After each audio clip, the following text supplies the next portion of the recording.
Hello everybody. So today I will talk about calculus. The topic today is about integration. So now I will show you how to answer. We have the formula in here. That is about cosine x squared plus sine x squared equals to number 1. So we have cosine x squared. So I need to put this one go to the right.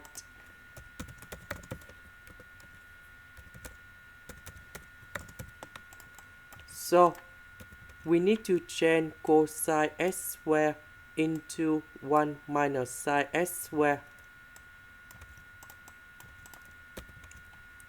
So 1 divided by sine x, we have cosecant of x.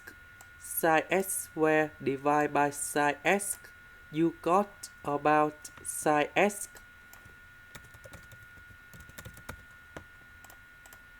The integration of cosecant of x, we have negative ln of the absolute value of cosecant of x plus cotangent x.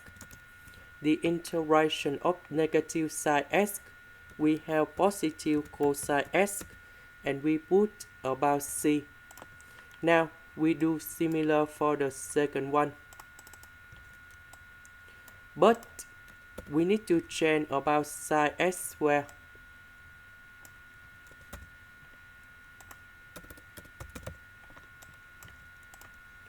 So we need to change sine x squared into 1 minus cosine x squared. So we have 1 divided by cosine x and cosine x squared divided by cosine x. We have secant of x minus cosine x. The integration of secant of x, we have ln of the absolute value of secant of x plus tan x. The integration of cosine x, we have sine x, and we put about c. And this is the final answer. This is the end. Thank you for watching.